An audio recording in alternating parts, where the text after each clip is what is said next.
ദൈവത്തിന് സ്തുതി. കർത്താവിനാൽ പ്രിയ സഹോദരി സഹോദരന്മാരെ, ശ്രേഷ്ഠ കത്തോലിക്ക ബാവായുടെ ആരോഗ്യപരമായ കാര്യങ്ങൾ സംബന്ധിച്ചുള്ള ഒരു വിശദീകരണത്തിന് വേണ്ടിയാണ് ഞാൻ ഈ വീഡിയോയിലൂടെ നിങ്ങളുടെ മുമ്പിൽ പ്രത്യക്ഷപ്പെടുന്നത്. ഇന്നും ശ്രേഷ്ഠ ബാവ തിരുമേനിയെ വ്യക്തിപരമായി ഹോസ്പിറ്റലിൽ പോയി കണ്ടിരുന്നു. ഞാൻ നേരത്തെ ഒരു വിശദീകരണം തന്നതുപോലെ തന്നെ ബാവ കുറച്ച് ആഴ്ചക്കാലമായി ICUവിൽ തന്നെ തുടരുകയാണ്. അദ്ദേഹത്തെ ബാധിച്ചിരിക്കുന്ന ഇൻഫെക്ഷൻസിന് കുറവ് വന്നിട്ടില്ല. മാത്രവുമല്ല, ആസ്റ്റർ മെഡിസിറ്റിയിലെ പ്രഗത്ഭരായ 4-5 ഡോക്ടേഴ്സിൻ്റെ ടീം നിരന്തരമായി ബാവയെ പരിചരിക്കുകയും റിവ്യൂസ് നടത്തിക്കൊണ്ടിരിക്കുകയുമാണ് ചെയ്യുന്നത്. ആശങ്കപ്പെടേണ്ട ഒരു കാര്യവും ഇപ്പോൾ നിലവിലില്ല. പലരും കരുതുന്നത് പോലെ ബാവ വെന്റിലേറ്ററിലാണ് എന്നൊന്നും ആരും കരുതണ്ട. ബാവ വെന്റിലേറ്ററിലല്ല. അനാവശ്യമായ വാർത്തകൾ തെറ്റിദ്ധാരണ വരുന്ന രീതിയിൽ പ്രചരിപ്പിക്കുന്നതിൽ വളരെ ഖേദമുണ്ട്.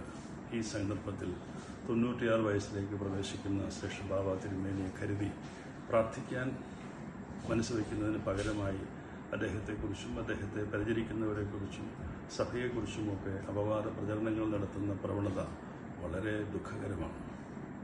നമ്മൾ ഇത്രയും കാലം ബാവായി സഭയെ നയിച്ചു. ബാവായുടെ സാന്നിധ്യം നമ്മൾ ഇനിയും ആഗ്രഹിക്കുന്നു. അദ്ദേഹം എന്ത് ചെയ്യുന്നു എന്നുള്ളതല്ല, അദ്ദേഹം ജീവനോടെ നമുക്ക് മധ്യേ ഉണ്ട് എന്നുള്ളതായ ബോധ്യം സഭയെ ബലപ്പെടുത്തുന്നതാണ്. അതുകൊണ്ട് എല്ലാവരും ശ്രേഷ്ഠ ബാവ തിരുമേനിക്ക് വേണ്ടി പ്രാർത്ഥിക്കണം. ഞാൻ ഇന്നും ബാവയെ കണ്ടു, പ്രാർത്ഥിച്ചു.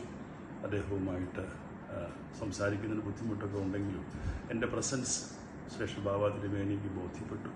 ബാവ എത്രയും വേഗം നമുക്ക് മധ്യേ വരട്ടെ. മെഡിക്കൽ ICUവിലുള്ള ബാവയെ കാണാനായിട്ട് താല്പര്യമുള്ള ആളുകൾ ആരുമുണ്ടെന്ന് ഞാൻ കരുതുന്നില്ല. അഭിമന്യ തിരുമേനിമാർക്ക് ഏത് സമയത്ത് വേണമെങ്കിലും ബാവ തിരുമേനിയെ കാണാം. ആർക്കും അതിന് തടസ്സമില്ല. സഭാ ഭാരവാഹികൾക്ക് എപ്പോൾ വേണമെങ്കിലും ബാവ തിരുമേനി സാധിക്കും. അതിനാരും തടസ്സം നിൽക്കുന്നില്ല. ഇന്ന് ശ്രേഷ്ഠ ബാവ തിരുമേനിയുടെ ജ്യേഷ്ഠൻ്റെ മകൻ ബഹുമാനപ്പെട്ട വന്യ രാജു കോർപ്പിസ്കോപ്പ അച്ഛൻ ബാവയെ ഒന്ന് സന്ദർശിച്ചിരുന്നു. അപ്പോൾ അതിനുള്ള തടസ്സങ്ങളൊന്നുമില്ല. പക്ഷേ എല്ലാവരും സ്വയം ബാവയെ സന്ദർശിക്കാതെ മാറി നിൽക്കുന്നത് അദ്ദേഹത്തിന് ഇൻഫെക്ഷൻ ഉണ്ടാവാതിരിക്കുന്നതിന് വേണ്ടിയിട്ടാണ്. കാര്യങ്ങൾ അതിൻ്റെ യാഥാർത്ഥ്യത്തിൽ ബോധ്യമാവാതെ അവിടെയും ഇവിടെയും പറയുന്നത് കേട്ട് അനാവശ്യമായ പ്രചരണങ്ങൾ നടത്തുന്നത് ഒട്ടും ഹിതകരമല്ല. അത് വളരെ വേദനാജനകമാണ്. അങ്ങനെ ഉണ്ടാവരുത്. അതുകൊണ്ട് പലർക്കും വലിയ ദുഃഖവും ഭാരവും ഉണ്ടായിട്ടുണ്ട്. അത് അദ്ദേഹത്തിൻ്റെ ശ്രേഷ്ഠ ബാവയുടെ മനസ്സിനെ ഒത്തിരി വേദനിപ്പിക്കുമെന്ന് ദൈവമക്കൾ അറിഞ്ഞിരിക്കണം. ദൈവം അനുഗ്രഹിക്കട്ടെ.